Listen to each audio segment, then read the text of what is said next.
I think with that, I'm handing over to the next panel. I read out already the title. On stage, we'll have Olga Corval from the Crypto Valley Association. Thank you very much for moderating this panel. We'll have Ronald Richter from Bitwise Asset Management, Carlos Martin Doncel from Swissquote Bank. Last but definitely not least, Robby, Young, Animoca brands are great partners.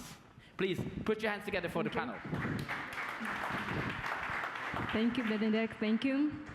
Good afternoon, everyone, and thank you for joining us for this panel on regulated crypto assets. Let's quickly start with a short round of introductions. So we have a fantastic lineup of speakers today, and yeah, I'll let you introduce yourself. Should I start? Okay, thank you. I'm Ronald Richter, representing Bitwise on the sales side, French-speaking regions in Switzerland. I'm Carlos Martin. I'm lead digital asset at Swissquote Bank. I'm Robby Young, and I oversee the investing side of Animoca brands. Thank you. So let's dive in. Following the approval of the US spot ETF on January 2024, institutional access to digital assets accelerated significantly. And according to Bloomberg, in October 2025, global crypto ETP assets under management reached 237 billion, indicating market maturity and increased adoption. Maybe, Ronald, maybe you could comment beyond the US developments. What are the recent regulatory, I don't know, developments or changes, and how are they influencing the way how crypto projects and products being shaped and structured and brought to the market? And is it even opening us some opportunities for creativity? Yes, thank you.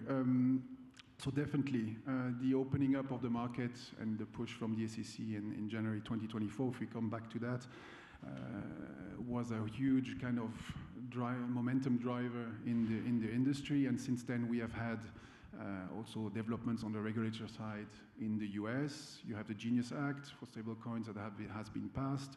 Right now, you have the Clarity Act, who is trying to be pushed through, but they're working on it, and it looks like the willingness is there to make it happen. So that's also very good news. It will put a framework for the entire crypto industry in the US. We have the same in Europe that is already in place. It's MiCA. And then we can see on a local basis, country by country, the local regulator, the domestic regulators opening up one by one access, and they're starting now with the traditional ways to invest. So crypto ETPs is one channel that has been opening up. In the UK, crypto ETPs are now open to retail investors. You have the same in France.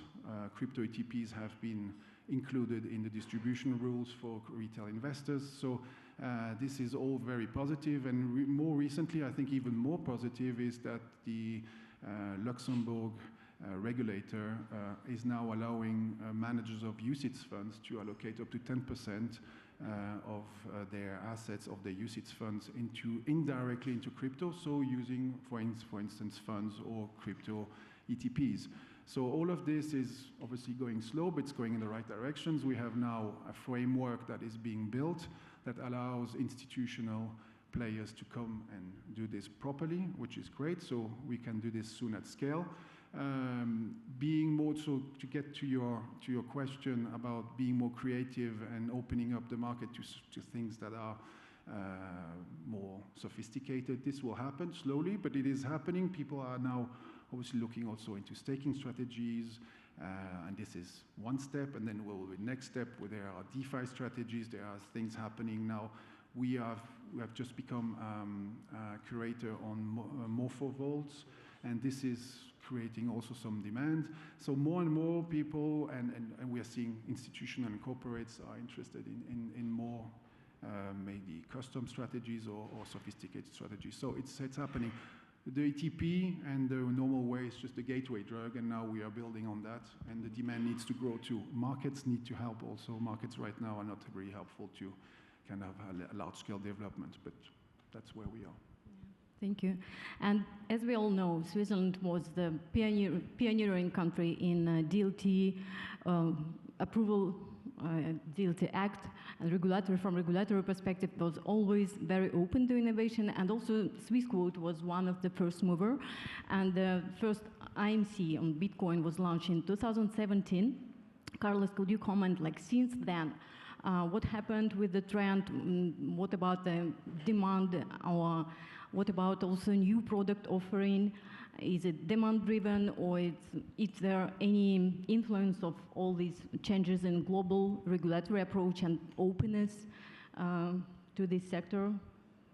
So for us, it was a bit different than other banks because we started offering spot crypto and AMCs oriented or thematically exposed to crypto more or less at the same time. Back in the day, flows were very easily spotted, so we can see most, if not every single retail that wanted access to crypto went through the spot option, while we saw a marginal and more increasingly exposure from corporates. Although this mix, if you sum up the AUMs of the AMCs and the AUC on the crypto side, were clearly dominated by the crypto, let's say the spot product, retail-driven. Then we've seen the market, evolved. We saw AMCs getting, let's say, substituted to some extent by ETPs, although we can consider AMCs inside the ETP section. But let's say from AMCs to ETFs, we saw this switch. But then AMCs started to gather, let's say, the more exotic strategies, either following the more exotic indexes or going, let's say, to non-index strategies, which if you think about the corporate demand for them was a bit mild. But we started to see, a growing interest of retails in these, let's say, exotic products that the AMCs are a bit now specialized into it. For the ETPs, and this was a surprise to me personally, especially when the US ETPs were announced, ETFs for the matter, we saw an influx of retail funds actually, which was not marginal, was maybe at peaks 5 to 10% of daily volumes. Now they are pretty well stabilized, a bit below 5%. But for the corporates, though, we saw a great switch. And we saw new typologies of corporates entering the crypto exposure business, let's say. So it was an affirmation of saying ETPs are the final form of single asset eSIM-based products for crypto. The ones that didn't dare to touch spot, now we're touching the ETFs. Now what comes next, I think it will depend on the market. As Ronald said, we're seeing a bit more of exotism appearing in the side of the AMs, of the AMs, asset managers. For us, clients are demanding a little bit of everything in the end. Depending on the market sentiment, they go back to spot, simple strategies, get exposure to Bitcoin, to Ethereum, and all of these single spot. Let's go for staking. Let's do also maybe a bit more of self-custody, going into vaults, DeFi, and so on, which I think asset managers naturally move there, being now curators. But for the institutionals, now it's, I think, catching up. So ETFs were mono asset. That period now has ended, in my opinion. Now they're getting the exposure they wanted. Now they want the interest of the staked Ethereum, and they want it liquid, and they want baskets, and they want index. And why AMCs are still dominating? Because there's not yet very mature indexes or crypto baskets, which I think is the next 6 months trend coming. And then it will continue, I think, this way. There will be never, in my opinion, there will always be a use case for wrappers or eSIM-based products versus the crypto spot. But at some point, each one of them will be used very specifically for a purpose. Yeah, thank you.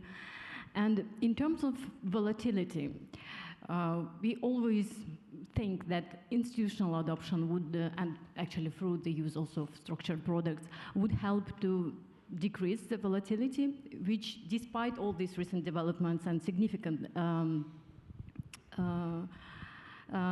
raise in adoption through ETP, volatility seems to be still the case. Well, I'm talking about Bitcoin. How do you comment on this? Or at least maybe for this last year, is it like the last year was a little bit different for any assets, or else reasons or there is no volatility to your? So for me, Bitcoin was, let's say, a non-macro asset pre-2017, became more and more macro asset post-17, especially post-21. You can see correlation, you can see different measures of volatility, but also correlation between different indexes, and becoming, let's say, a risk asset inside the general investor mind. To be proven yet. I think overall intraday volatility is more stable based on the less data. Very difficult to analyze because you need to keep into account the complex macro environment we live on today, which is also, you know, for Bitcoin maxis and people defending Bitcoin as the new gold. Wait a bit, like Bitcoin needs to prove it's a safe haven type of asset, which I don't think it's impossible, but I think it has to prove it.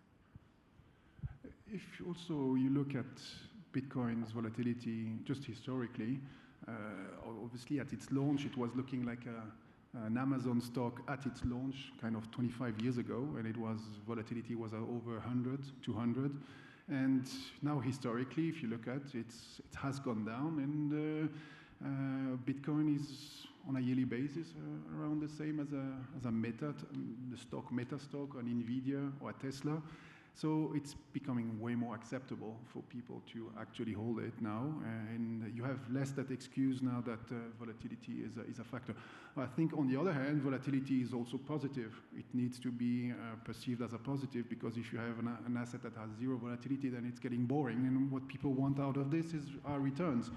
And also the behavior of the diversification effect that a Bitcoin can, for instance, give in a portfolio. So that's why institutions are looking at this. And as you said, Carlos, it's a risky asset, it's a volatile asset, but it offers asymmetric returns, and it's an asymmetric bet that is interesting for a lot. And if you put 1 or 2%, then you don't suffer too much if it loses half of its value.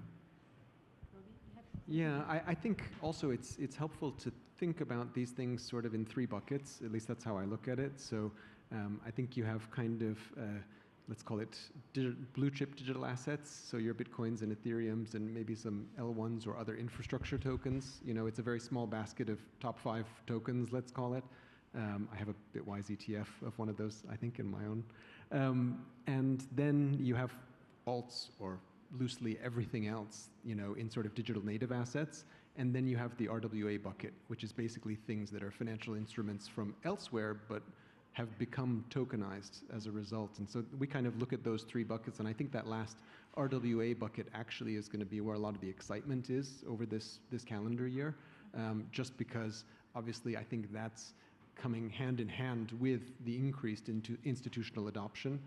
I think at the same time, there's been a steady uptake, especially we see this in Asia, of the very top tier tokens, let's call it top 5, top 10 tokens, which are generally in the portfolios of most institutional and family office fund managers. And then obviously, because, you know, we have our background in retail and consumer, we would love to see a resurgent of so-called alts, but I think we're going to have to hold off for that one a little bit. I was just wanted to add a comment. I like that you said this, because for retails, I think this cycle thematic, which is all about infrastructure, is essentially reserved for private markets. So it has split a bit the market into 2. Retails were the first getting exposure to the token, but now token economics is switching to securities. And I think that's a huge challenge retails are confronting, and that's why we're lacking a bit their impulse, in my opinion. Yeah, definitely. Although I think one of the things that really gives me like hope for retail, just as a market to get access to digital assets, actually were comments from a fund manager. Fund manager. She owns a fund business, very large global funds business. And I think the thing that struck me was she said, look, you know, our historical business, basically the economics of our business require that I need to charge a customer a minimum of $500 in order to take their business. Otherwise, I lose money. It doesn't make any sense for me. But actually, my new digital asset products, which are tokenized, I can actually offer that to a client for $5, and I can still make a margin. So I can afford to open up these assets to a much broader audience now, just because my costs have come down. And I think that's actually, it's very unsexy, but very exciting. And this is a nice transition to my next question. To you, Robby, how do regulated crypto investment products compare to direct participation in investment in tokens ecosystem, talking Sure. about like from the perspective of capturing the whole value of Web3? So I think it's just a matter of, I mean, it's a matter of what we've been talking about, volatility and risk appetite, right? So institutional risk appetite is always going to be different. You know, family office risk appetite may be different from institutional and so on down to individual consumers. I think as a Web3 native firm, we've always been interested in kind of the direct participation side of things, just because that really accesses what we think are the most exciting feature of tokenization, which are the network effects of participating directly in the network. But that having been said, I think actually it's the regulated products that are going to give the most oxygen to the industry in general, because obviously the more capital inflow, the more builders we can attract to the space, the more opportunity and products and you know, the bigger the ecosystem gets. And I think here it's also important to assess the difference between, let's say, West and non-West countries and accessibility, because crypto was sold or marketed as an accessibility play for everyone to be able to self-custody, invest, and so on. But the reality is different. You know, in the West, investments are generally used through intermediaries, brokers, banks like us, while in the non-Western countries, usually it's less formal, and crypto, let's say, opened up this investment space. So I think that distinction is also important in order to say, okay, there's an influx or not, there's animosity or not, and then the collaboration aspect of the communities and token participants. So yeah, I think it's key. Thank you. Let's talk a little bit about product innovation side. Gold and silver recently seen renewed interest from investors. Is there is anything that we could offer for clients, maybe, let's say, ETP with the tokens backed by silver or gold, or some other interesting structures like this? Do you see any potential risks, opportunities? Maybe what about performance, and does it even make any sense to think about this kind of products? Yeah, we were discussing together now, right, before this. For me, so you need to avoid layering products, right? So why issue a single asset ETF for Pax Gold, for example? For me, intuitively, it doesn't make too much sense. But then an asset manager using Pax Gold instead of physical gold, for whatever reason, operational efficiency, liquidity, which is not the case, but maybe 24/7 markets that are open in one side and not the other, then there's interesting approaches, you know? In general, I will philosophically say, why put layers on top of layers? Because everyone needs to get a fair share. So if you put 3 layers, it has to be more expensive than 1.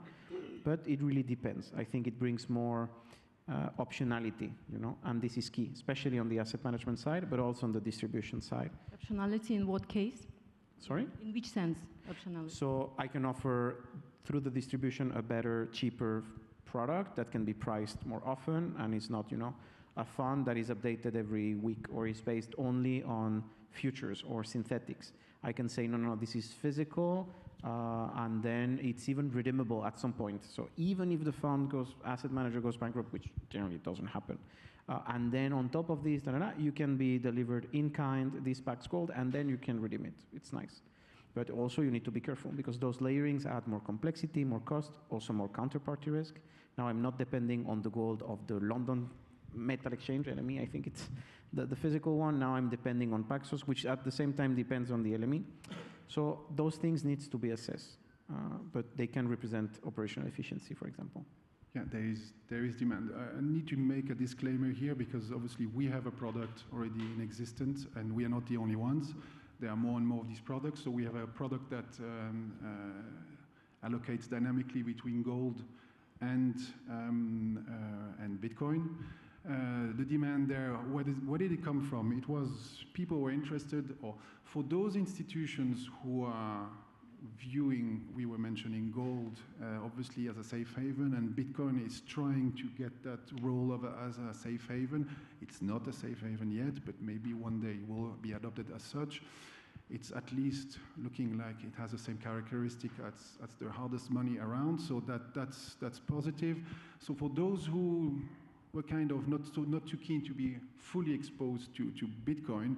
The idea was to mix the two together and to have a system at the back. For us, it's quantitatively driven.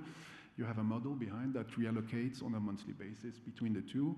And right now, most of it is allocated to gold, obviously.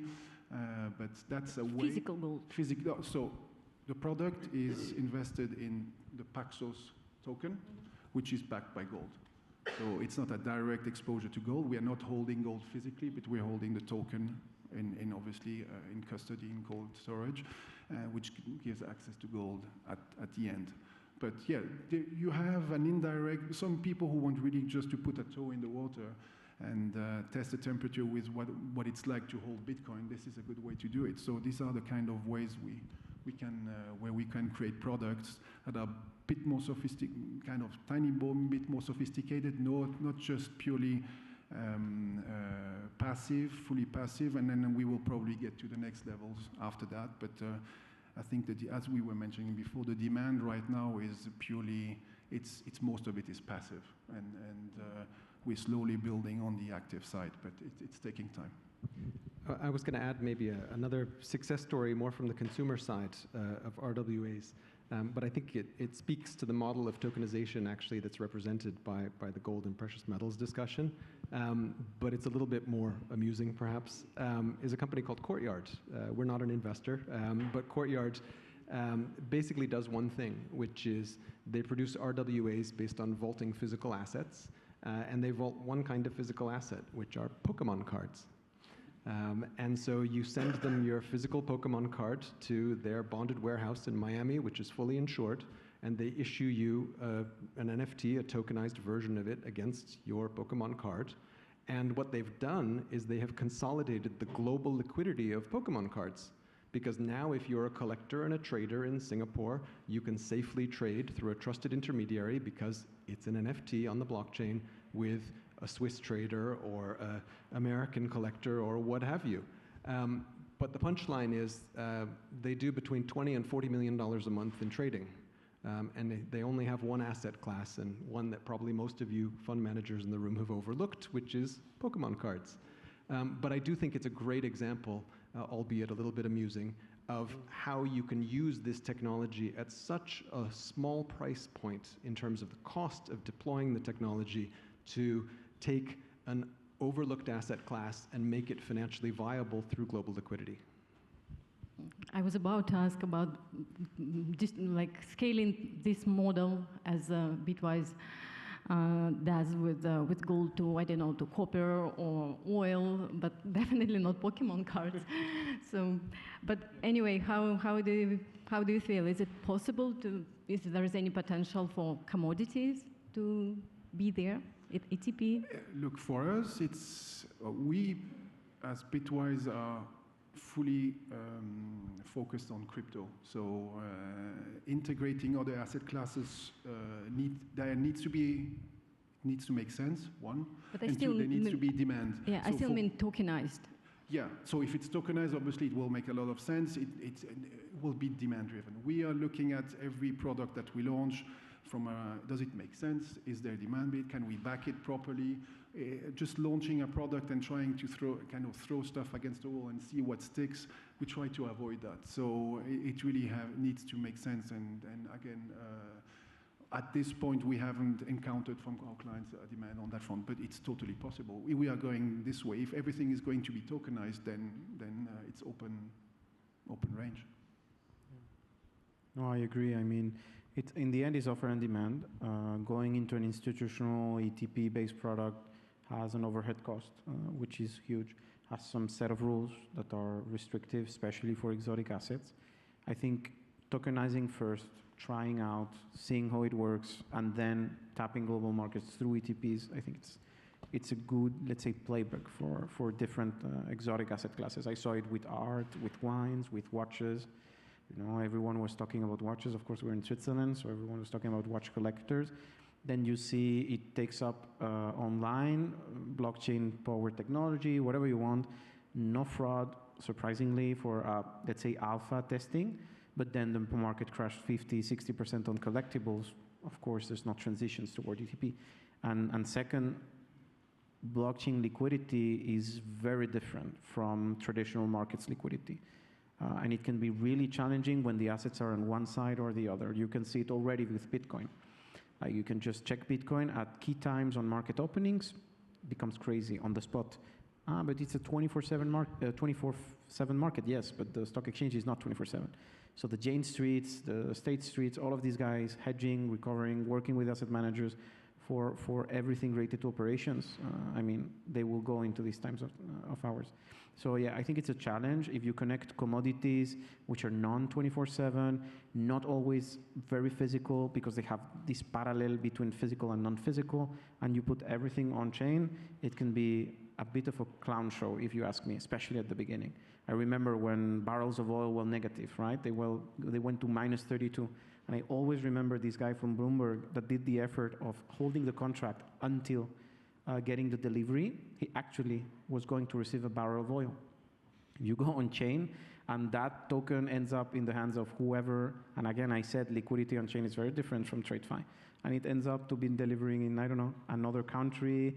You know, the brokers and traders need to ship it there. I mean, it becomes very difficult. So it will be a transition.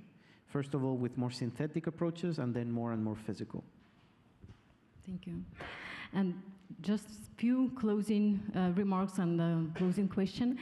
ETP, by default, on crypto was kind of invented to give access to crypto exposure to, let's say, traditional investors, right, who do not want to deal with wallets, with, I don't know, custody, security issues, etc. How do you feel, like in 5 years, imagine that the adoption will be growing, people will be more aware with and more familiar with the technology. Would we still need to have this instrument like ETP, IMC, keeping in mind the cost of management and everything? Or what would be the future? What would be the potential, I can say, in 5 years for structured products in general? It's tough to say how fast the adoption will happen, and within 5 years it can be very quick. In 3 years everything has changed and you have everything tokenized, but until then I think you still have enough different profiles of investors out there, and the ETP for the time being has still a raison d'être, because it's practical, it's liquid, it's a traditional investment that is like an ETF, or is it an ETF or an ETP, or it's like a stock. From a reporting perspective, you have everything in one account. It's very easy to deal with. You don't have to pull or have a special software to pull everything together under the same roof. So yeah, I think for some people the easy way will still be used, and then if there is an easier way down the line and a cheaper way, then that will be used and we'll move on. And that's the progression that you have to take. But from in 5 years, we'll see. I think it still be useful, and I said probably down the line more active. You will see active stuff happening. But would it be more product on basket or like single assets? Can it be both. still AMC on Bitcoin? You still see now the demand for baskets is growing. We see in the US, we have also transformed our funds, our private funds that we had already on baskets into ETFs. The demand is there. It's not broad, but it's starting. So further down the line, it will be those kind of products, definitely, not only single assets. Yeah, I think they will stay. And why I say this is, if we talk about gold, for example, legally speaking, you can go to a lot of types of shops to acquire physical gold. You can go to your local bank to acquire gold and put it on a safe. You can acquire gold through a brokerage platform like us in different shapes and colors. You can acquire gold in a tokenized form. What is the share of each of these asset classes, I think, will depend on more external factors and market dynamics. When financial markets are in a turmoil, people will go more into physical or closer to physical and less financial. When the market is stable, they will go towards more financial because they can leverage this and do more stuff, and then less physical. So I think it's a matter of cycles and offer and demand. I think there's space for all these asset classes. What I'm more hesitant is to say tokenized and non-tokenized versions of things, It will depend on how tokenization enters and stays in the market. And for that, anyone here can have its opinion, but no one knows the truth, right? The future, in the case. I guess I would say, I think if we're looking out as far as 5 years, I think then if your assets are not tokenized, then you're going to miss out on the majority of fund managers who will be agentic by then.